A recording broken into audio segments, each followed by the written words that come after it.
afternoon. This is your Pan-African show called AfreeQa and your host Qetselawork. I'm excited about our guest today. Could you please introduce yourself and welcome? Thank you, Qetsela, for having me. My name is Hadra Ahmed Ibrahim. I am an Emmy Award-winning producer, journalist, and a self-proclaimed Pan-African. Hallelujah. So now I'm going to, just so our audience would know who Hadra is, I want you to tell us a little bit about yourself and how you got into the journalism life. And then from journalism, you went into production, right? Mm-hmm. Producing. So if you could just give us a little history. I've always wanted to be a journalist. I had no doubt in what I wanted since I was at school. And then I had to just follow that path. When I went to university, that's what I studied. But then I started out as print journalist. And then, I had to do a lot of researching, a lot of reading, a lot of work on gaining a lot of experience on the work, but also go abroad and get further education in broadcasting journalism in order to be able to produce good stories, competitive stories, and storylines that are very compelling to the audience and most importantly to the African community. So that's briefly my journey to journalism and broadcasting. So now we go to Ethiopian women and journalism. Now, we do have a lot of them in our country, but I would like to know, what are your hardships as a woman, because I'm sure there are, and not only your hardship, but in getting news, first-hand news. What do you have to do in order to do that? Do you have to know people, or could you just go to whatever institution and say, okay, I'm so-and-so, and I would like to cover this story? I wish it was always the latter that you just mentioned. But it doesn't happen that way. No. Really? Yes, mainly because they don't really, believe in your ability to tell stories, their stories. Yes, of course, as a woman, I believe that for the best profession to be is being a journalist, because we're able to create connections, communications. We're able to make people feel comfortable to talk to us and get information. When I say comfortable, I don't mean anything else, but we're able to sympathize. I agree with you. Yeah, yes, because that's what the first thing that comes to people's minds. And that is also one of the main challenges as women journalists that we face, because every time you want to do a story, you go to, try to interview some people, not all of them. Some people would see it, in a completely different way and say, why don't we talk about this over dinner? They take it to a whole other... Exactly, that harmless, very nice way of, approaching women journalists. So even though it's a very small portion, or even for some people it's a lot, that really puts a lot of psychological pressure on women journalists. And this happens all over the world, not just in Ethiopia. But what makes Ethiopian women journalists very unique is that it's a profession that's mainly dominated by men. If you look at all the executives, I think except two, which is Capital newspaper and Shaggar FM, that have women executives. Otherwise, all the media outlets are run by men. And all the editorial decisions, policies are decided by men. And so when you see that, you just see the lack of women representation in these spaces. And that comes, I believe, from my experience, that is deeply rooted in women not being capable of being a journalist as the men. So the women have to do extra 2-3 times than the men to prove themselves. Yeah. But then even on top of that, it's not just for young women, female journalists, but it's also for women who have children, women who have family to support. So there is also that pressure. But in all of that, I truly admire especially Ethiopian journalists, especially women Ethiopian journalists, for their resilience, perseverance to push and break those barriers and able to be journalists, you know, practice the profession they love.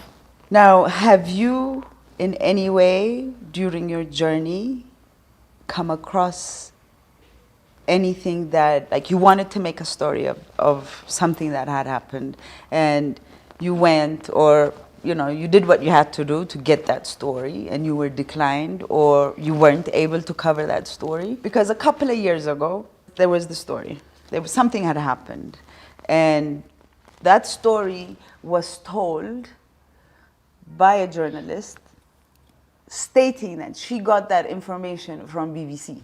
And it was about something in Ethiopia. In Ethiopia, yeah. So I could not understand it. I didn't know. So I went up to her and I said, why would we do that? I mean, this is our country. Shouldn't we be the first ones to actually talk about our story? And she said, no, I tried so hard, but they would not allow me. They wouldn't give her an interview. Therefore, she had to go to an outside media to say that they said that our people are da-da-da-da-da. Yeah. Now, to me, that's very sad. I'm really glad that you mentioned that. It's, you know, usually when we can't find information and then we just, and then we pick up stories, we quote the sources. So it's called wire story, or you syndicate the story, but there's so many reasons for why that happens. Yes, one of the biggest issue that Ethiopian journalists face in order to produce their story properly is access to information.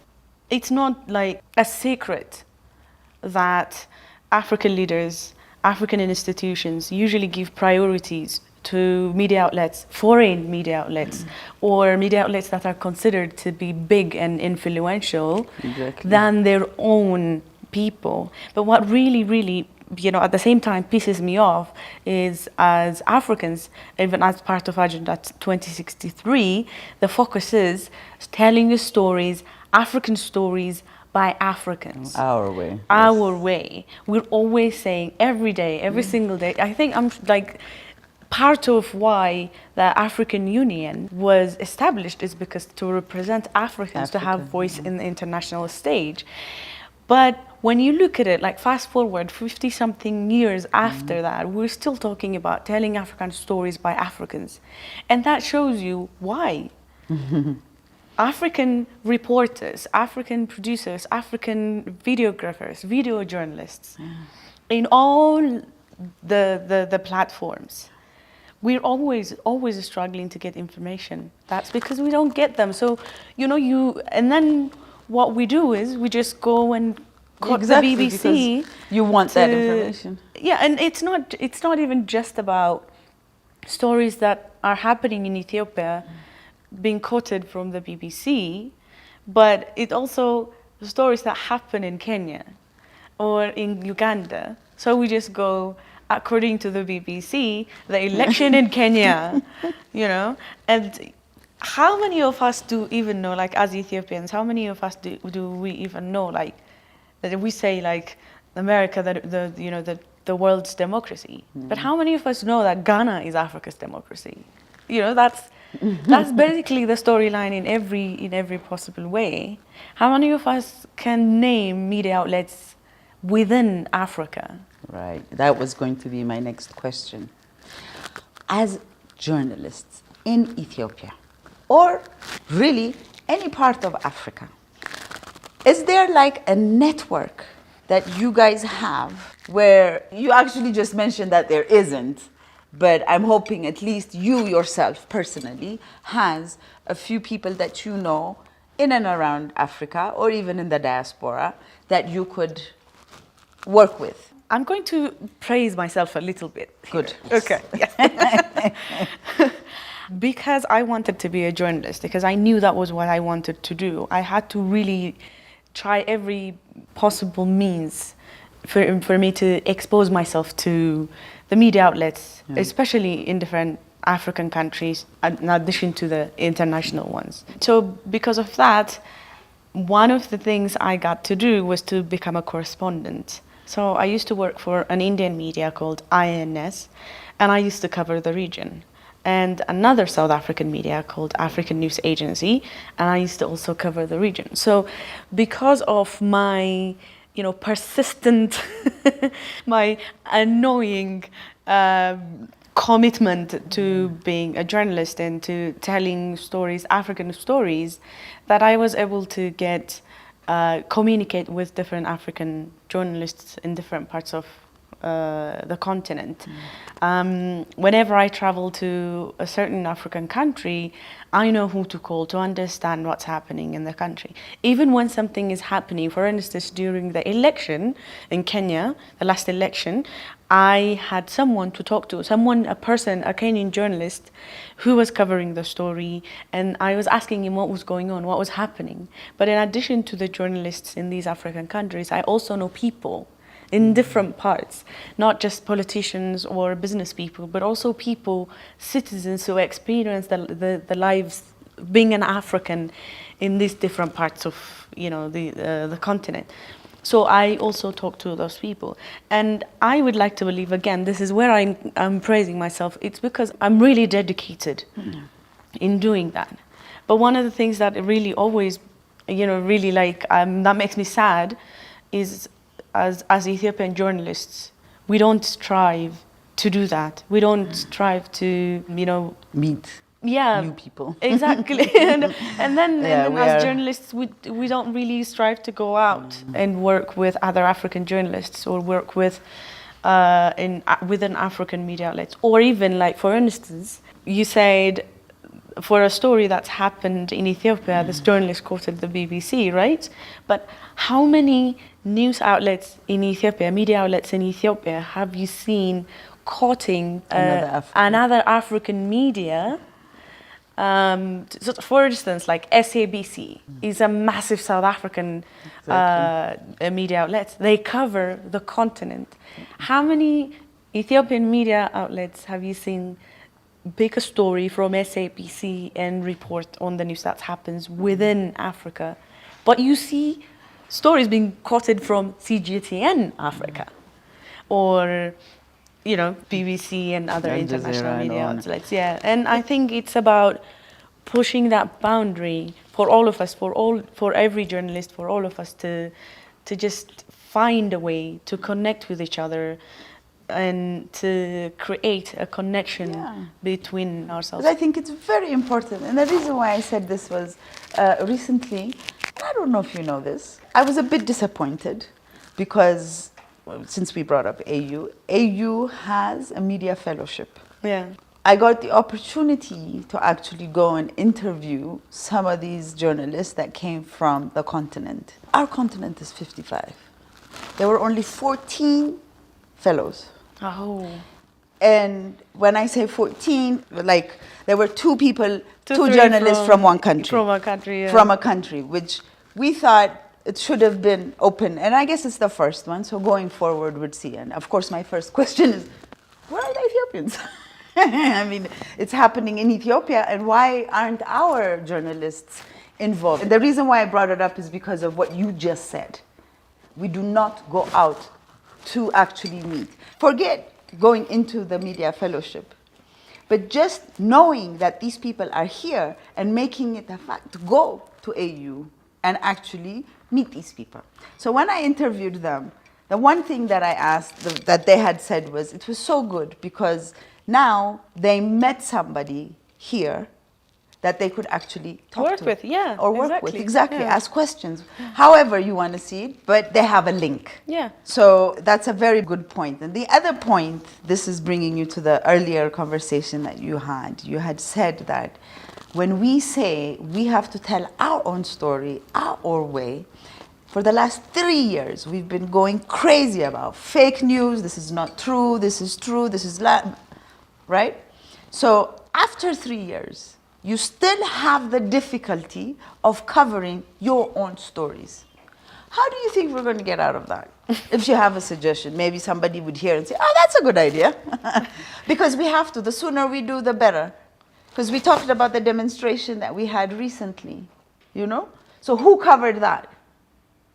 Were we able to go into the middle of the demonstrators and actually cover the demonstration? Well, you know, you get invitations for stuff like that, and you can go and report it and cover the story. But that's not Ethiopia's story. That's not the story I want to report or cover. Yeah.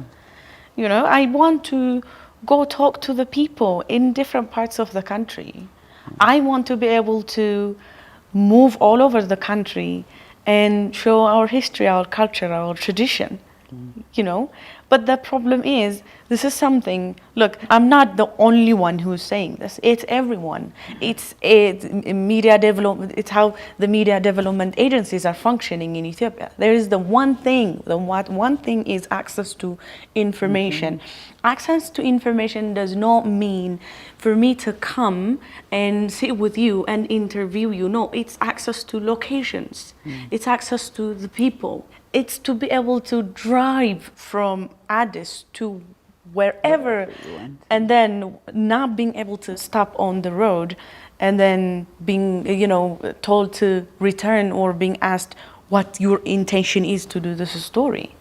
It's not that. You cannot always focus on politics and drought and famine and all the bad things that are happening right now or that have happened in the past, the ethnic divisions, the political differences. That shouldn't be the topic, at least for us, for Ethiopians, for Africans, to cover about our own countries, to cover about, for me, for instance, I am no longer interested in covering politics. To tell you the truth, I am no longer interested in talking about ethnic division and all of that. You know why?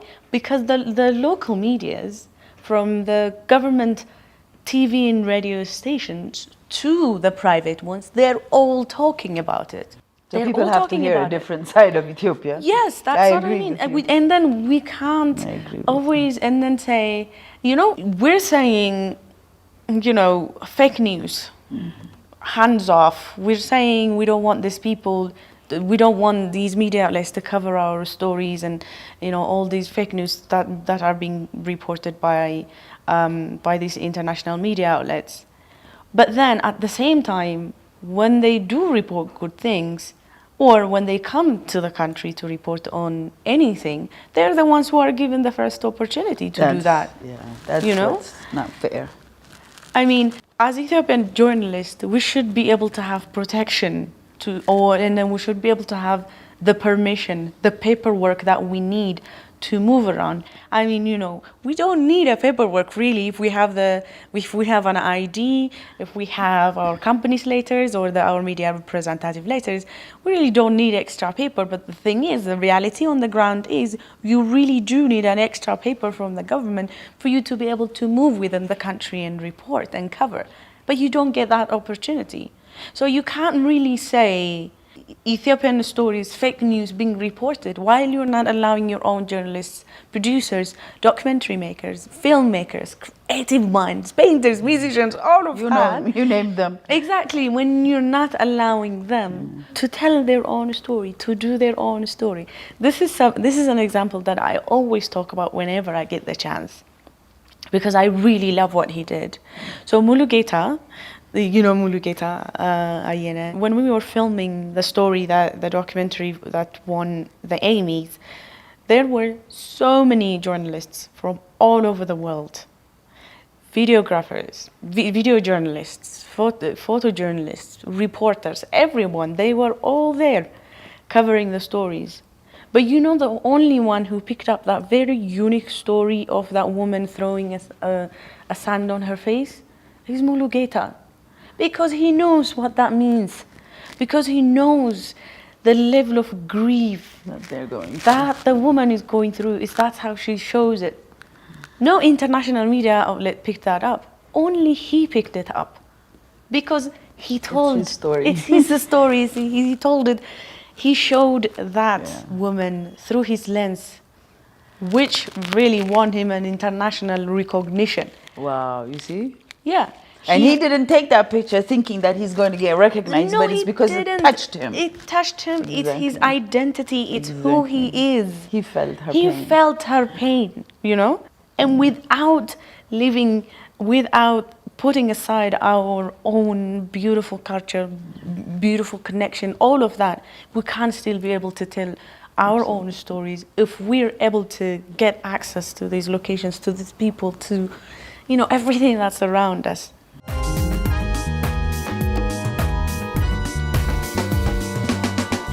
I had questions, of course, about the Emmy, how it even made it to the Emmy. And now that you started talking about it itself, I would like to know what you had to go through to actually do that documentary. And while you did the documentary, was there anything, what we were talking about, meaning did they stop you or anything like that? Any experiences, good and bad, that happened? So, and I love the title. Falling from the sky. It's just, I mean, Yeah. it couldn't have been better. You know what I mean? Yeah. Couldn't have been another title. No. Who came up with the title? One of the producers at ABC. So it's an ABC Niece's production, Disney.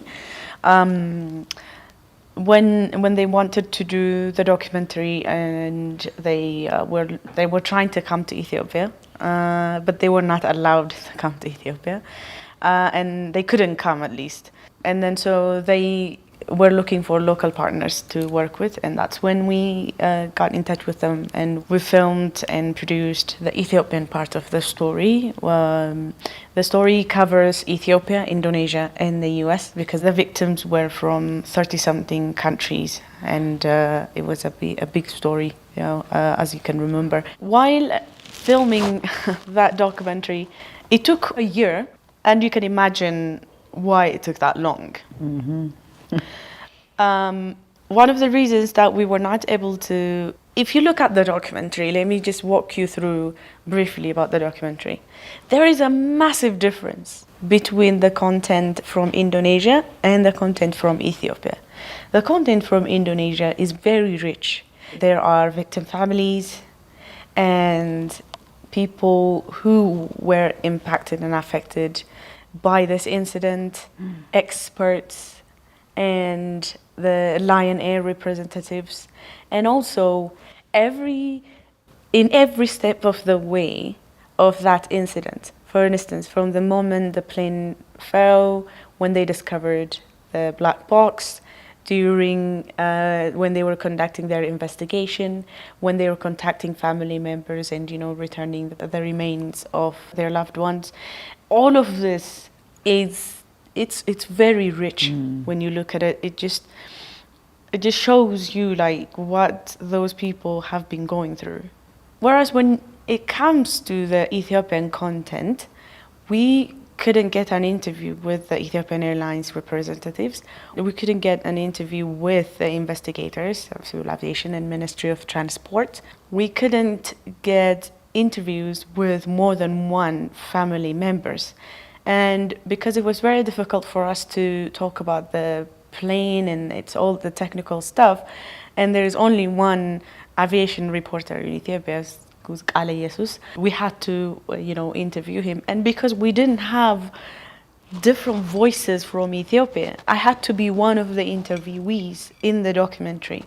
So I was also part of the documentary. In addition to, you know, producing it and doing everything else, I had to do, you know, give an interview about the incident and what it meant to Ethiopia. And so in that process, this is one of the challenges that we faced. And two, we were actually stopped, and for a few hours we were a bit, you know, holed up somewhere because we wanted to film the crash site. And so security stopped us, but then we had to explain that we were not able to film that location because, one, it was a rainy season and the car couldn't go in. And so we had to walk for about 15 kilometers carrying camera gear, bags and everything. We had to walk all the way there, But it was impossible to get close after that because the road became inaccessible for us. So we had to come back, and then, you know, all of that incident happened. But we were able to talk to them, explain to them, and they were really understanding and accommodating to let us go. But so we had all these issues. It was the international media outlets used to get the investigative results, the preliminary investigative reports, before the local reporters, because they had, you know, a hookup. Yeah. So it was very difficult for us to do that. But, you know, Nugusu, who is the director of photographer of the documentary, who also won the Emmys, he's an engineer and he understands technology very well. And because of that, we managed to do a lot of research. We knew which aspects of, you know, what kind of documents do we need to read, do we need to understand in order to be able to tell a really good story. And so we had to do a lot of reading, we had to do a lot of talking, you know, to pilots and different experts from different countries in order to understand what we were doing. Because the moment the Emmy won, one of the producers, he said, if it wasn't for you, this documentary would not have happened. Period. Because the Lion Air incident happened, it was only a few countries who you know, it was under the radar of few countries. It didn't really attract the international audience, just like as much as the Ethiopian incident did. Why do you think? Because one, there was a UN conference in Kenya, and because of the number of citizens that were on the plane, I think around 35 countries, from 35 countries, and also because how the plane, it flew from South Africa, it landed, and then it took off to Kenya. So it was a normal flight from South Africa to Ethiopia, but it was, and then they didn't understand what happened, what went wrong. In order to understand that issue, that technical and software issue, we had to do a lot of researching. But more than that, Ethiopia showed its power in the world stage. Because when Lion Air happened, Boeing was not grounded by the Indonesian, but when the Ethiopian Airlines incident happened, Ethiopia grounded all the Boeing 737 MAX 8 planes. And every other country, superpower countries, followed suit. China followed, Russia followed, Turkey followed, even, you know, part of in the US, they followed. All these countries. Kenya followed in different African countries as well. So that was a power move. That brought the whole conversation to a completely different direction. Yeah. Exactly. And so we wanted to show all of that, but with all the limited resources that we had, with all the limited access that we had, we managed to tell the story. And then, you know, at the end, when he told me that, I was like, oh my God. I know. Just imagine if you had gotten all the stories that so you had actually wanted. Do you know what someone from the airlines told me? He said, oh my God, Hadra, had we known it would be this. No, you didn't. Seriously, we'd have given you all the information you need. And I said, no, you see, that's the thing. Yeah. We're not always to get you. We're not always there to tell bad stories. We're not always, it's because that's what they always think. They think we're always trying to do that. No, but it's not. When we do the story, we do it from our heart because we believe in it. And at the end, it shows. Exactly. So this documentary got seen. And it was only on ABC, right? Yes, available on ABC and then Hulu. And I think it's on YouTube. I got to see it. Yeah, on YouTube as well, yeah. It's on YouTube now. But I guess they put it on YouTube recently because you had to be a member to actually watch it. Yeah. So now that it came out, everybody got to see it. How did it even get to the nomination? You know, I just want you to walk us through. I had no idea it was nominated. Nope. Really? It was just one morning that I got a text and I was told falling from the sky one. I was like, what? I know. Yeah, but we didn't know he was even nominated. I did not even expect, because the moment he told me, I said, okay. And I told Nugusu, and he said, are you serious? Is your name on the list? I was like, what list? And then he had to download like pages and pages and pages. I got to see your name on the list. Yes, all the primetime Emmy Yes. winners were there, and he saw my name and he said, "Your name is on the list," and I was like, "Oh my God, okay." I was so surprised because I've been part of multiple productions that were either nominated or won something, but my name has never been included. It's always, you know, people in the production or like the other people I worked with, and I never honestly in my life imagined that my name would be included on the Emmy nominations list, and I never thought. And then I said thank you very much, and that's, I mean, the producer Jerry is such a really good human being. Like he has a good soul. And I mean, I've been excited ever since. Ever since, right? Yeah. Well, I, including my audience, together say congratulations. Thank you again. Thank you for bringing it home. Thank you again. Because it's a big deal. Yes. You are the first. And this is, because there's always a first for something. And when that first person actually does it, and how they do it also is mind-boggling. Yeah, definitely. You know what I mean? Despite all you went through, you came out with an Emmy. That's just... The documentary is available. Anyone can see it. Yeah, and I think they should. The documentary, the reason it came out, it was shown on the eve of Thanksgiving. Wow. Imagine the timing. Wow. Because Boeing was giving the go-ahead to return to the skies again. And so the documentary questions, demands answers. Is the plane safe? Are passengers safe to take the Boeing? And in everything that happened between Lion Air and Ethiopian Airlines and Boeing, and every incident that happened at the Congress and their offices and all of that, it really, really brings out that Lion Air and Ethiopian Airlines were not at fault. Exactly. You see, and I really hope that through this, we'll be able to tell our leaders, our officials, our people that it's possible to tell our stories and come out on top. Absolutely. Without, you know, compromising anything of our own. Exactly. Pan-Africans and media. There was, you know, when all of this fake news and stuff came out 3 years ago, it was said that Africa needed its own media house. Correct? You're mighty quiet on that one. I mean, Africa needs its own media because I have a problem with that statement. Yeah. Africa is not a country.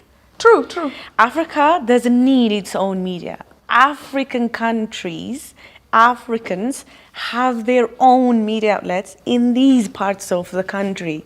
I think we do not utilize it. That's very true. So having media outlets like an AU media thing, I think that's what the vision was to have a representation, just like the African Union is, but in that sense, in a media house. What different concept or content are they bringing to media?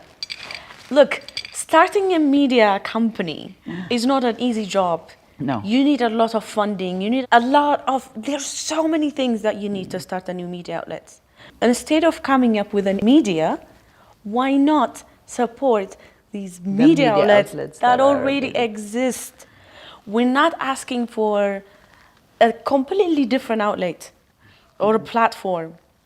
We're demanding to be represented on the BBC, a British broadcasting corporations. We're demanding, you know, a representation from CNN, an American media. We're demanding from Euronews, from TRT. These are media outlets within their own countries that focus on their own countries, their own politics, their own issues. But because they're massive, massive companies, they have managed to diversify their content. So they have BBC Arabic, they have Focus on Africa, they have BBC Swahili, all of that. Exactly.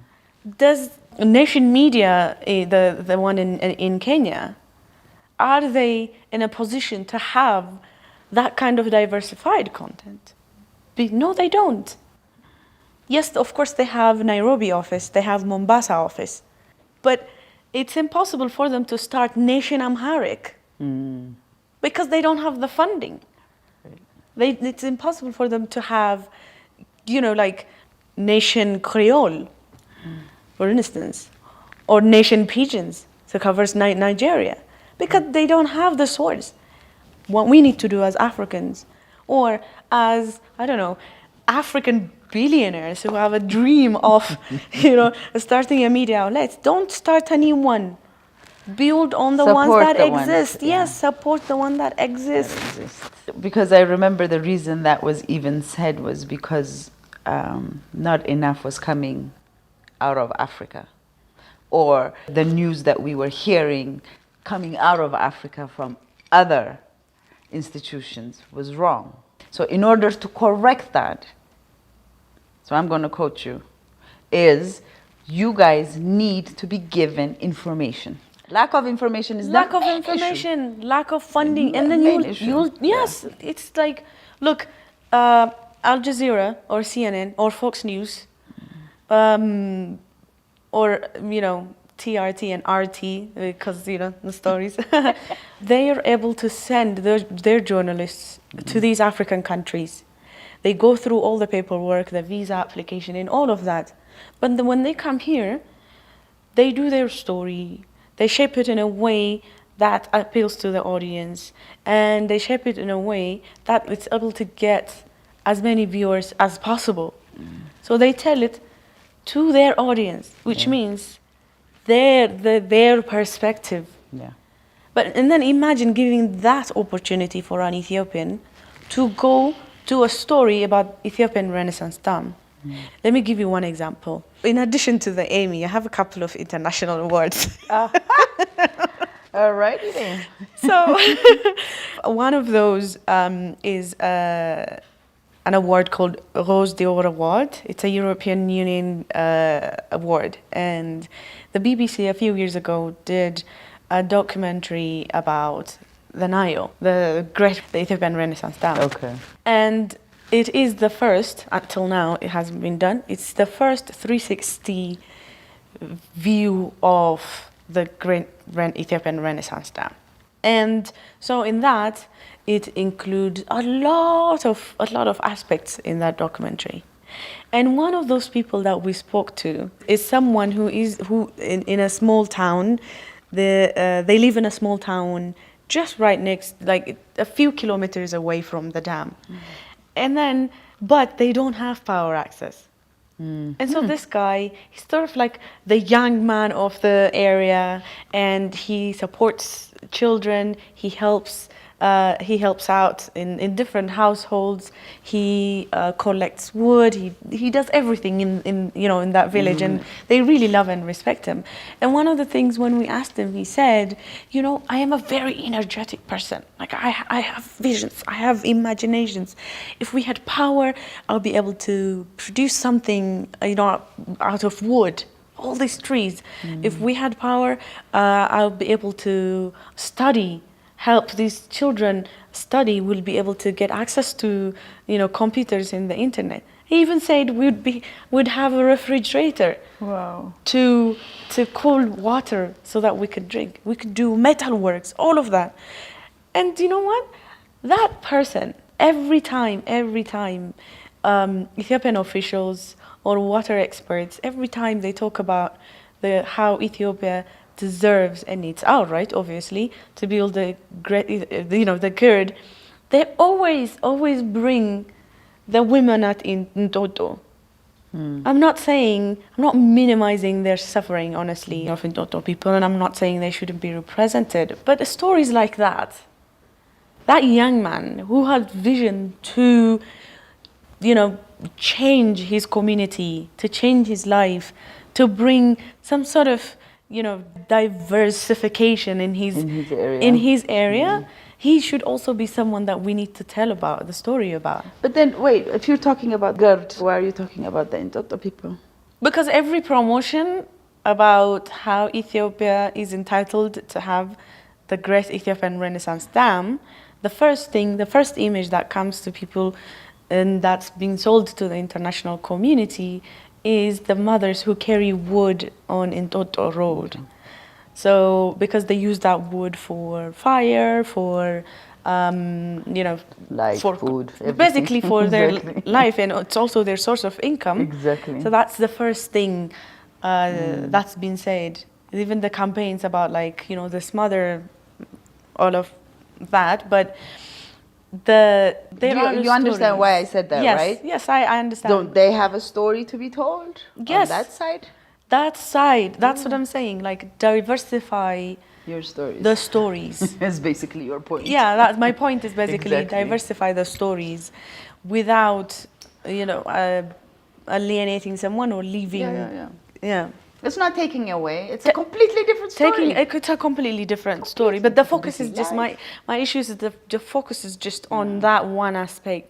But there are so many different aspects, but that we can only tell that if we're able to tell it through our own experience. Because you see, I understand what that person is going through. I understand his dreams. I understand his ambition to change his community, why he wanted to start woodwork, why he wanted to start a metalwork, or why he wanted to have a computer so they'll be able to get, information, or even have cold water from the fridge. It's beautiful. So hopefully you'll do his story. I hope so. Yeah, I truly do. I really want to go back, but Now, on a personal note, how do you overcome diversity? in every aspect. In every aspect.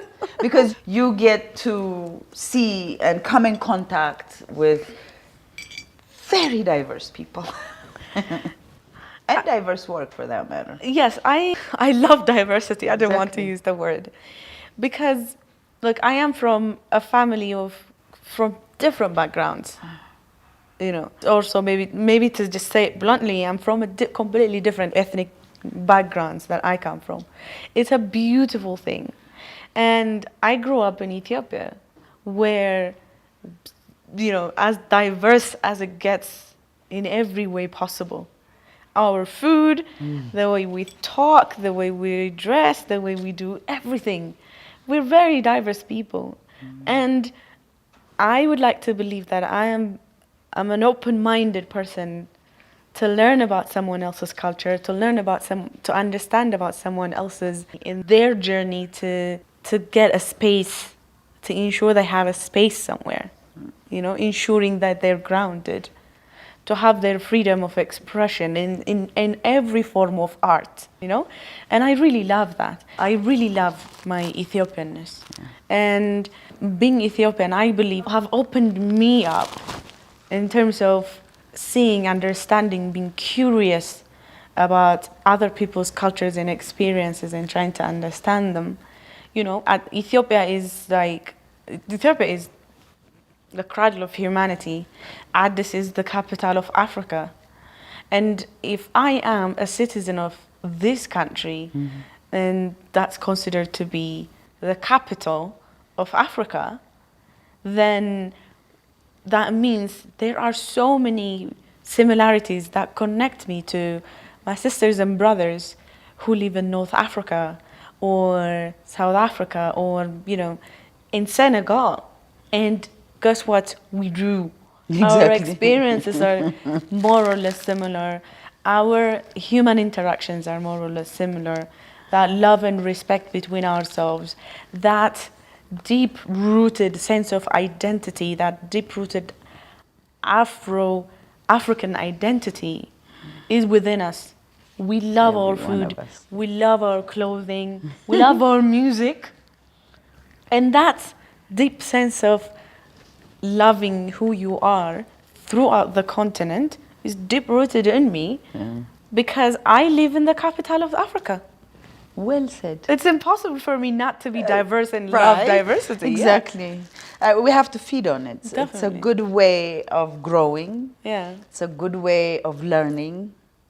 And also, none of us are one. You know what I mean? We ourselves, as you said, you and your whole family is so diverse, every one of us has that within us if we are accepting of it. It's a personal journey. Exactly. It's a journey of loving yourself. It's a journey of understanding who you are.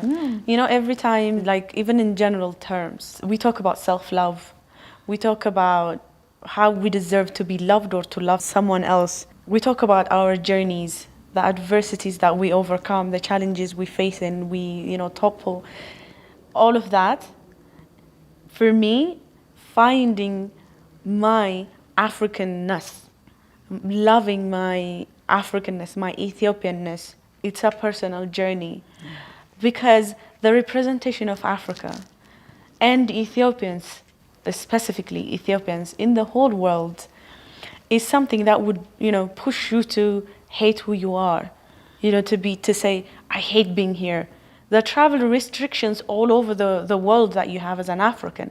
Do you know that Ethiopia's passport ranks in the world? In what way? The power of the passport. Oh, the power of the passport. Yeah.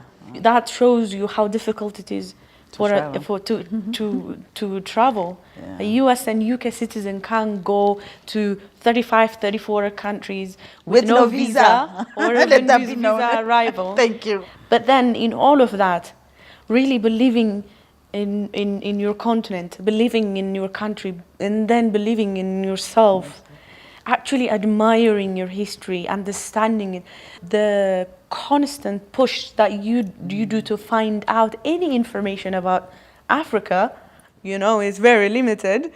In all of that, or it's misrepresented, all of that is a journey to self-love as Africans that we go through. And I really admire and appreciate every African person who decides to love and respect their continent, their fellow humans, their fellow Africans. Therefore yourself. Therefore yourself. Exactly. Now, Hadra, what do you think is the public's perception towards journalists? Our public perception, Ethiopians. Is it a good thing or is it a bad thing? It's divided. You know? It's not good or bad. Or bad, good. Yeah. That's good. Being a journalist in the past used to be respected. You know, it was a respected profession. It was a title, like like you say, I'm an engineer, or you say I'm a doctor, and then you say I am a journalist. So it's a sort of like a title. And even after you start being a journalist, we still go back to being a journalist and say I am a journalist. You know, we don't say I am a former journalist. We still say I'm a journalist. That's how respected and admired the profession was. If you say you are a journalist, people see you and put you in a high standard.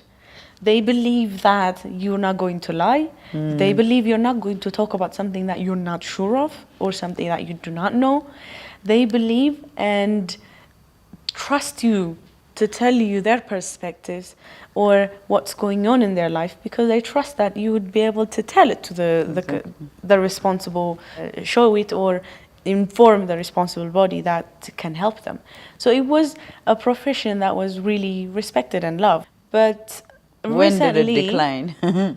For Ethiopia, it declined in the past 3-4 years because the stories that were being reported, especially by media outlets that we respected and we looked up to and we quoted for our own, for stories that happen in our own countries, the stories that were coming out were not something that the public wanted to hear. Because what's happening within the country and the story that what's being reported were not similar. It's not every media outlet, it's not all international media outlets, but some media outlets really did represent like what we go through every day. When it is reported, it's completely different. And then you say like, I live here. I know this is not what happened. And so people started questioning, you know, that is it really the media? People started questioning the media. One very popular example I can give you is the story that was published on CNN about the TPLF being just at the doorsteps of Addis, and there was a picture and all of that. But then it was analyzed, and the story turned out to be fake. If you ask me personally, that story really, like, it really made me sad. You know, I was really sad because for Ethiopian journalists to do a story like that, to get access to do any story like that, and report it whether to local or international media outlets, it's impossible. But they managed to get access. But then the story they came up with, finally, when it was analyzed, was a fake story. And because of that, access was restricted. There were so many policies, like at least short-term policies that were being announced. And most of those policies were targeting local journalists. And so it was, for me, a disrespect as a local journalist who struggled to get any information. It was a disrespect to see, for the profession, to see that for an institution that understands, that covers the Middle East, that covers African countries, war-torn European countries, for a media outlet that understands how important it is to get access and actually to tell what's happening on the ground. And when they didn't do that, I was saddened, to say the least. I know. Those are things that does break one's heart, especially when you are in that profession and you could have given a more humanly. Yeah, there were so many ways to do that story. I mean, there was no reason to fabricate a story. There was no reason. You have the access, you've got the access, you've got everything you need, and yet, but why?